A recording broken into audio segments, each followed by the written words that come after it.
할렐루야. 아멘. 오늘은 기쁜 성탄절입니다. 주님께서 이 땅에 오셔서 우리의 모든 죄악을 감당하기 위해 오신 이 기쁜 성탄 예배를 드리는 여러분들에게 하나님의 한없는 은혜가 넘치길 간절히 바랍니다. 우리 서로 인사하십시다. 주님 나셨습니다. 잘했습니다. 할렐루야. 오늘은 거룩한 성탄의 날입니다. 예수님께서 태어나서 우리에게 큰 구원의 기쁜 소식을 전해주신 그런 날입니다. 그래서 모든 성도들은 이 날을 감사와 기쁨으로 맞이하시고 또 영원한 구원자로 오신 예수님께 영광과 찬양을 돌리시길 간절히 바랍니다. 예수님은 베들레헴이라고 하는 아주 작은 마을에 태어나셨습니다. 그의 부모가 호적을 하기 위해서 이 시대에는 남자든 여자든 나이가 12세 이상이 되면 세금을 내야 했습니다. 로마 법에 의해서. 그래서 호적에 이름을 올려야 됩니다. 왜냐하면 12살이 되면 세금을 매기기 위해서. 그래서 그 호적을 하기 위해서 다윗의 동네인 베들레헴으로 예수님의 부모가 갔기 때문에 예수님이 그곳 베들레헴에서 태어났습니다. 또 요셉이 유다 족속 다윗의 집의 어떤 가문에 있는 사람이었기 때문에 그곳 베들레헴으로 호적을 하기 위해서 갔습니다. 그래서 예수님께서 자라신 곳은 나사렛이라고 하는 동네이지만 예수님께서 태어나신 곳은 베들레헴이라고 하는 동네입니다. 이런 성경의 예언을 또한 하나님께서 이루시기 위해 예수님을 베들레헴에 태어나게 하셨는데 구약성경 미가서 5장 2절에 보면 베들레헴 에프라다야 너는 유다 족속 중에 작을지라도 이스라엘을 다스리는 자가 내게로 나올 것이다. 그러니까 작은 마을 베들레헴이지만 하나님이 그곳을 택하시면 그곳이 거룩한 장소가 되는 겁니다. 아무리 작고 보잘것없고 초라해도 그곳을 하나님이 택하시면 그곳은 정말 하나님의 영광이 되는 그런 장소가 되는 거예요. 하나님께서는 일찍이 그 베들레헴을 택하셨습니다. 아주 작은 고을이라 할지라도 하나님의 놀라운 구원의 계획을 일으키실 예수님을 그곳에서 태어나게 하셨습니다. 그러니까 태초부터 하나님께서 이 모든 것을 계획해 놓으신 것이죠.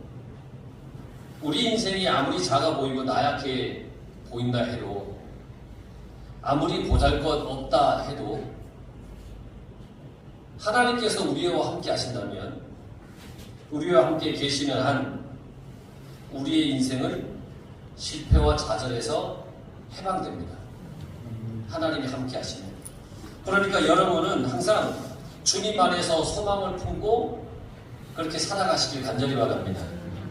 주님이 내 속에 계시면, 내 삶에 계시면 아무리 지금 내가 처해 있는 상황이 베들레헴과 같이 초라하고 작고 보잘것없고 아무것도 아닌 것 같아 보인다 해도 하나님이 함께 하시면 그 삶은 복된 영광의 삶이 되어버린다는 겁니다. 작은 동네 베들레헴에서 구주가 나셨는데 곧 그는 그리스도라 하겠습니다. 그리스도라. 우리를 죄에서 해방시켜 주시는 분이다. 그는 근사한 곳에서 태어나지 않았어요. 아주 작은 고을 중에 그것도 말 구유에서 태어나셨습니다. 보잘것없는 동네 중에서도 가장 허름한 곳에서 태어났습니다. 여러분 중에 구유에서 혹시 태어나신 분 계십니까? 예수님께서는 이 말 구유에서 태어나셨습니다. 사람들은 대단한 인물을 찾기 위해서 대단한 장소를 찾아갑니다. 대단한 인물을 찾기 위해서 엄청난 어떤 위대한 사람을 찾기 위해서 아주 위대한 장소에서 그가 태어날 거라고 생각해서 위대한 곳을 찾아가야 한다라고 생각할지도 모릅니다. 화려한 건물 안에 살아야 대단한 사람이라고 생각을 합니다. 의리의리한 집에 살아야 와 성공했다 그러면서 막 그럽니다. 고급 승용차를 타고 다녀야 대단한 사람이라고 생각을 합니다. 내가 이 정도는 타야 사람들이 나를 깔보지 않지? 뭐 이렇게 생각을 합니다. 가진 것이 많으면 대단한 사람이라고 그렇게 생각을 합니다. 돈이 많으면 사람들이 나를 깔보지 못하겠지? 뭐 그런 생각으로 살아가는 그런 경우도 있습니다. 그러나 실상은 그렇지 않습니다. 아무리 화려한 건물에 산다고 해도, 아무리 좋은 차를 타고 다녀도, 아무리 많은 재물과 물질을 내가 가지고 있다 해도 그 사람의 됨됨이가 바르지 않으면 결코 부러워할 대상이 못 됩니다. 여러분, 예수님께서 구유에 나셨다고 해서 사람들이 지금 예수님을 업신여깁니까? 여러분, 예수님께서 구유에 나셨다고 해서 여러분들이 예수님을 아이고 태어나도 참 그런 것에서 태어났습니까? 하면서 막 혀를 차고 그럽니까? 그렇지 않습니다. 구유에서 태어나셨다고 해서 별것 아닌 인물로 여기질 않습니다. 구유에서 태어나셨다고 해서 예수님의 이 존재의 가치가 막 땅에 떨어지고 에이 막 그러지 않습니다. 구유에서 태어나셨지만 예수님은 오늘날도 많은 사람의 구원자로서 영광을 받으십니다. 화려한 장소가 아니어도 수많은 사람의 어떤 축복을 받는 그러한 탄생이 아니었어도 예수님은 여전히 구원자로서 우리의 죄를 용서해 주시고 계시는 분입니다. 성탄을 통해서 우리가 그래서 함께 생각해 볼 일이 있습니다. 화려하고 즐거운 게 우선인가?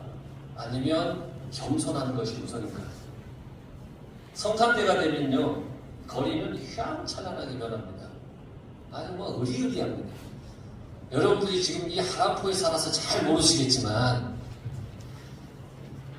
태양만 나가도요, 트리를 아주 근사한 기독교 연합회에서 수천만 원을 들여서 했습니다. 그게 2천만 원짜리입니다. 한 3천만 원 되는가요? 그럽니다. 그러면 저 대도시에서 해놓은 트리는 얼마나 의리의리하겠습니까? 휘황찬란합니다. 각종 불빛이 비춰고 캐롤이 막 여기저기서 막 흘러나오고 막 서로 선물을 주고받고 막 그럽니다. 그런데 정작 성탄절이 그곳에 있어야 할 예수님이 없습니다. 반짝이는 불빛들 속에 예수님은 사라지고 캐롤이 흘러나오는 순간 산타는 있는데 예수님은 없어요. 산타는 있는데 예수님 없어요. 교회에 이 크리스마스 때 장식을 하는 걸 보면 루돌프도 있고 산타도 있는데 예수님이 없는 교회가 많아요. 막 수백만 원 되는 루돌프 썰매 이런 거를 사서 막 불을 반짝반짝 앞에다 화려하게 해놓는데 눈 씻고 봐도 예수님이 하는 거예요. 선물을 주고받는 순간 예수님께 드려야 할 선물은 없고 사람들은 자기들의 즐거움에 취해서 자기들을 위한, 서로를 위한 선물만 주고받고 막 그런다는 거예요. 성탄의 주인공이 예수님, 그 예수님은 고요한 구유에서 이 하늘의 이 모든 영광을 다 버리고 인간의 죄를 구원하시기 위해 오셨는데 그게 성탄인데 그 의미는 예배 때 잠깐 기억했다가 다시 사라지는 경우들이 너무 많다는 거예요. 그래서 오늘은 성탄의 이 기쁜 날 하나님께 영광을 돌리며 이 땅에는 평화가 가득하다고 하는 이 말을 우리가 깊이 새기면서 여러분들의 삶 속에 예수님께서 이 땅에 오신 의미를 잊지 말고 항상 기억하면서 주님이 오시는 그 의미대로 여러분들이 다 살아갈 수 있기를 간절히 바랍니다. 하나님께서는 하나님께는 영광 그랬습니다. 하나님께는 영광. 예수님께서 이 땅에 오신 것은 하나님의 영광입니다. 예수님께서 인류의 죄를 용서하기 위해서 이 땅에 오셨기 때문에 죄 많은 사람들이 예수님 앞에 나옵니다. 그리고 죄의 용서함을 받기 위해서 머리를 숙여서 주님의 긍휼을 구합니다. 나를 불쌍히 여겨주십시오 하고 주님 앞에 나오는 겁니다. 하나님 앞에 나와서 머리를 숙이는 것이죠. 그러니까 당연히 하나님께 영광을 돌릴 수밖에 없는 거예요. 그리고 우리의 죄를 위해 독생자를 아낌없이 우리에게 주신 하나님께 우리가 할 수 있는 최선의 방법은 뭐냐면 하나님께 영광을 돌리는 겁니다. 하나님 감사합니다. 하나님 감사합니다. 내 죄를 위해 예수님을 보내주셔서 감사합니다. 내가 할 수 있는 최선의 방법입니다. 그것 말고 우리가 할 수 있는 게 없습니다. 감사합니다. 그러면서 하나님께 영광을 돌리는 겁니다. 예수님께서 이 땅에 오신 것은 하나님께서 영광을 받으시기 위함이라고 했어요. 성탄을 맞이하는 여러분, 하나님께 영광을 돌리면서 여러분들의 죄를 용서받으시기 간절히 바랍니다.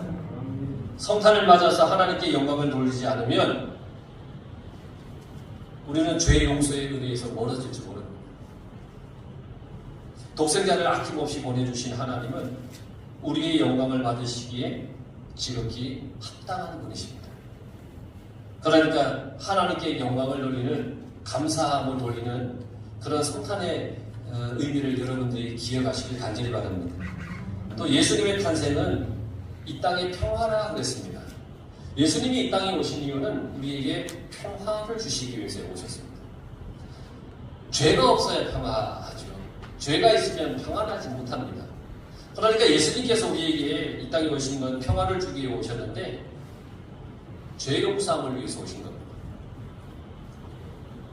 평화 없는 세상은 두렵습니다. 혼란스럽습니다.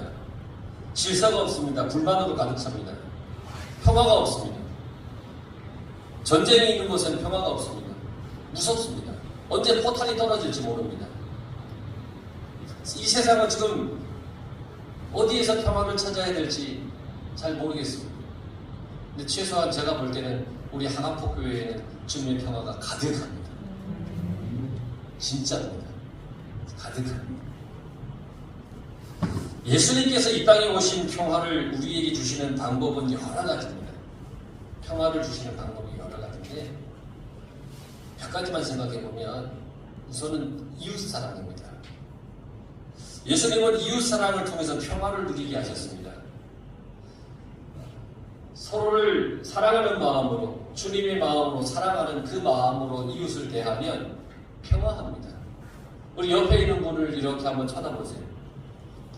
주의 이름으로 사랑합니다. 다시 한번 인사하십시다. 시작. 서로 주님의 이름으로 사랑할 때 그곳에 평화가 넘칩니다. 믿으십니까? 주님의 이름으로 사랑할 때 평화가 넘칩니다. 진정한 이웃은 사랑을 나누는 겁니다. 사랑을 베푸는 겁니다. 말로만의 사랑이 아니라 실천하는 사랑. 어려움을 당하면 어려움을 당한 이에게 가서 실천하며 사랑을 전하는 겁니다. 누가복음 10장에 나와 있는 선한 사마리아인의 이야기를 다 아시죠? 선한 사마리아인의 이야기, 예수님의 결론이 뭐냐면 이 사랑의 실천을 한 사람이 바로 어려움을 당한 이의 이웃이라는 겁니다. 어려움을 당한 사람을 도와주고 그를 위해주는 그 사랑이 정말 이 어려움을 당한 사람의 이웃이라는 것. 그걸 예수님께서 말씀해 주셨습니다. 이웃이라면 당연히 사랑의 실천을 해야 된다라고 가르쳐 주셨어요. 그런데 그 당시에 제사장이나 레위인은 종교의 어떤 율법, 규율을 핑계 삼아서 죽어가는 이웃을 지나쳤습니다. 물론 핑계 삼았다고 하는 말은 좀 지나칠 수 있어요. 그들은 그렇게 살아왔기 때문에, 율법대로 살아왔기 때문에, 피 흘리는 자를 만지면 자기도 부정해진다고 하는 그 율법 때문에 그를 멀리했다는 겁니다. 하지만 예수님은 종교의 규율 때문에 그냥 지나쳐간 그 사람을 옳지 않다라고 얘기를 했습니다. 고통받는 이웃에게 도움을 주지 않고는 평화를 만들 수 없다, 그렇게 말씀하셨습니다. 그래서 오늘날 많은 단체들이 구호사업을 하고 구제사업을 합니다. 그 이유가 뭐냐면 어려운 이웃을 도와야만 세상은 평화가 임하기 때문입니다. 여러분 주위에도 어려운 사람들이 있을 겁니다. 물질적인 어려움도 당할 수 있고요. 어떤 마음의 어려움을 당하는 사람도 있고, 어떤 정신적인 어려움을 당하는 사람도 있고, 뭐 여러 가지 종류의 어려움을 당한 이웃들이 있을 거예요. 그들을 우리가 사랑으로 돌볼 줄 알고 도와줄 줄 알아야 된다는 겁니다. 여러분 주위에 어려움을 당하는 이웃이 있다면 그들을 살피는 그런 성탄이 되길 간절히 바랍니다. 또한 평화는 용서할 때 평화가 임합니다. 용서가 있어야 평화입니다. 예수님은 우리의 죄를 용서하기 위해 이 땅에 오셨습니다. 분명한 목적입니다. 이 땅에 오신 그 목적입니다. 우리의 죄를 용서하기 위해서 이 땅에 오신 분이 예수님이십니다. 죄의 용서가 없이는 하나님과의 화목도 화해도 없는 겁니다. 하나님과 가까이 갈 수도 없습니다. 죄의 용서가 없다면. 예수님은 죄의 용서를 우리에게 베풀기 위해 이 땅에 오신 분이십니다. 그래서 우리도 용서하는 삶을 살아야 됩니다. 주님이 가르쳐 주신 기도에 보면 우리가 우리에게 죄 지은 자를 용서한 것 같이 우리 죄를 사하여 주옵시고 라는 말씀이 있습니다. 정말 중요한 말씀입니다. 우리가 우리에게 죄 지은 자를 용서한 것 같이 우리 죄를 용서하여 주시옵고, 이 용서의 중요성을 확실히 나타내는 기도문입니다.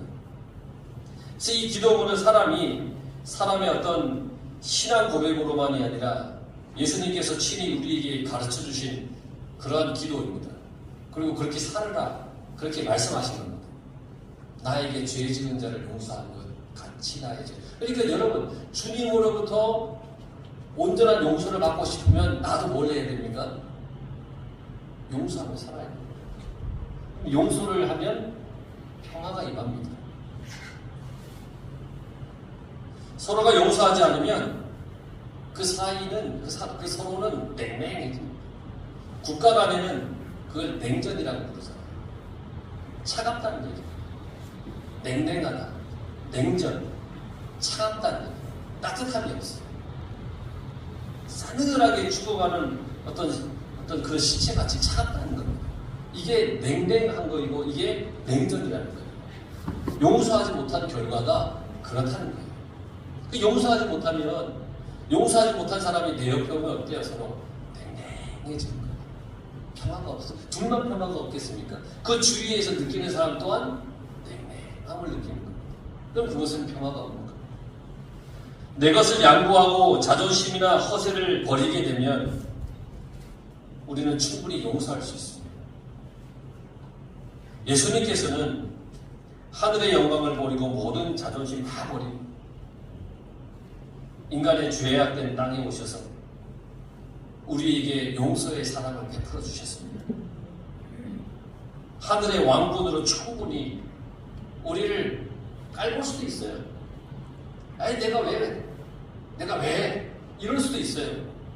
그런데 예수님은 그러지 않으시고 낮은 자의 자세로 우리를 용서해 주신다는 거예요. 죄 없는 예수님께서 우리의 모든 죄를 용서해 주셨다는 거예요. 우리도 예수님을 닮아서 용서의 삶을 살아야 평화를 누릴 수가 있는 겁니다. 그래서 가끔 보면 물론 언약이는 자기 얘기하는 걸 별로 안 좋아하는데 집에서 이렇게 보면 참 언약이와 저는 참 많이 싸웁니다. 정말 많이 싸웁니다. 어젯밤도 싸우고 잤습니다. 근데 또 괜찮습니다. 싸우고 나서 뭘 했냐면 얼른 내가 좀 심했나? 그러면 가서 또 화해를 합니다. 서로 용서해 줍니다. 자녀도 부모를 용서해야 됩니다. 부모도 자녀를 용서하는 겁니다. 그러니까 또 평화가 임합니다. 그런데 용서하지 못하면 얼마나 지옥 같겠습니까? 그래도 김반장이 오늘 찬양 잘했죠? 네. 평안해서 잘하는 겁니다. 어젯밤에 한바탕 싸우고 나서 그래도 다 또 기도해주고 이렇게 해서 또 화해해서 또 용서해서 이렇게 평화가 임하는 겁니다. 용서가 있기 때문에 가정은 아름다운 사랑의 공동체가 되는 겁니다. 마찬가지로 성도 간의 용서의 사랑이 없으면 교회는 하나님이 원하시는 것이 아닐 수도 있습니다. 성도 간에 용서가 없으면 이곳은 하나님이 원하는 곳이 아니라는 거예요. 겉으로는 교회이고 형식으로 예배는 드려도 성도 간에 용서가 없으면 이곳은 하나님이 임하는, 정말 하나님이 원하시는 그런 교회가 아닐 수 있는 거예요. 용서가 있는 교회는 그야말로 천국 같은 교회예요. 우리 모든 성도들은 늘 서로를 용서하며 살아가시기 바랍니다. 에베소서 4장 2절에 보면 모든 겸손과 온유로 하고 오래 참음으로 사랑 가운데서 서로 용납하라는 거예요. 용서하라는 거예요. 용서는 우리에게 평화를 가져다줘요. 그리고 아주 중요한 것 중에 하나는 겸손해야 평화가 임합니다. 너도 나도 우쭐대기만 하면 그곳엔 평화가 없습니다. 서로 머리가 되고자 싸우면 평화가 없습니다. 자기는 잘났고 남은 못났다고 하면 그곳엔 평화가 없습니다. 좋은 결과도 없습니다. 지금 미스터 트롯 2가 이제 막 인기가 있죠. 이제 시작됐습니다. 막 재밌습니다. 와, 왜 그래 노래들을 잘합니까? 왜 그래 다들 잘생겼습니까? 야, 길쭉길쭉합니다. 180 이상 넘지 않으면 못 나올 것 같습니다. 거기에 아주 너무너무 잘해요. 그런데 미스터 트롯 시즌 1 때 아직도 기억이 나는 장면이 하나 있는데, 팀을 구성해서 이제 서로 경연을 하는 거예요. 그래서 그 팀이 최고로 점수를 많이 받으면 이 4명인가 5명 되는 팀원이 다 그 다음 단계로 다 올라가는 거예요. 다들 열심히 준비를 해요. 그런데요, 유독 어느 한 팀이 티격태격 되는 거예요. 뭘 가지고 티격태격 되냐면 서로 가장 하이라이트가 되는 후렴 부분을 부르겠다는 거예요. 여러분 노래도 있죠. 그 뒤에 하이라이트 있는 부분이 멋있잖아요. 이제 막 서로 자기가 막 두각되잖아요. 그걸 부르면. 도입 부분은 별로 티가 안 나요. 근데 후렴부 가서 막 하이라이트에 탁 들어가면 막 티가 나요. 그러니까 4명이서 서로 그걸 하겠다는 거예요. 서로 싸우는 거예요. 근데 결국은 어떻게 돼서 어떤 한 사람이 그 부분을 하기로 했어요. 그런데 그러면 어떻게 해요? 나머지는 자기 맡은 부분을 열심히 해야 될 거 아니에요. 그런데 처음부터 그렇게 삐그덕댔던, 우쭐대기만 했던 그 팀의 나머지 사람들은 도입 부분도 시원찮고 화음도 시원찮아요. 왜냐하면 서로 튀려고 막 세게 부르는 거예요. 그러니까 이 화음도 이상해져. 결국 그 팀이 4명 다 떨어져 버렸어요. 그런 팀이 있었어요. 기억이 나요. 서로 머리가 되고자 싸우면 평화도 없고 좋은 결과도 없다는 거예요. 다른 사람을 나보다 더 낫다, 더 귀하다 이렇게 여기면 그것은 평화가 아닙니다. 그걸 서로 인사하는 거예요. 당신이 더 귀하십니다. 그러면 그것은 평화가 아니죠. 예수님께서 하늘의 모든 영광을 버리고 종의 모습으로 우리에게 오셨는데 이건 최고의 겸손입니다. 빌립보서 2장 5절에서 8절에 보면 너희 안에 이 마음을 품으라 곧 그리스도 예수의 마음이니 그는 근본 하나님의 본체시나 하나님과 동등됨을 취할 것으로 여기지 아니하시고 오히려 자기를 비워 종의 형체를 가져 사람들과 같이 되었고 사람의 모양으로 나타나셨으며 자기를 낮추시고 죽기까지 복종하셨으니 곧 십자가에 죽으심이라. 하늘의 영광을 버렸을 뿐 아니라 십자가의 죽음까지 낮아지셔서 우리에게 평화를 주신 분이 예수님이십니다. 우리는 겸손의 주님을 배워서 살아야 됩니다. 겸손해야 됩니다. 그래야 평화가 임합니다. 지금 세상은 성탄을 통해서 상수를 이용해서 자기 배를 채우려고 향합니다.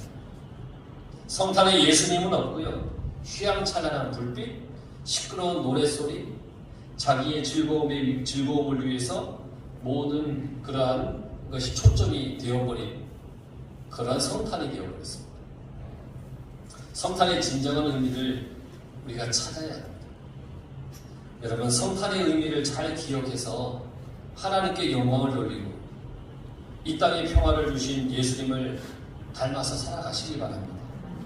이웃을 사랑하고 용서하고 그리고 겸손의 삶을 사는 것, 이게 성탄이 우리에게 주시는 진정한 의미입니다.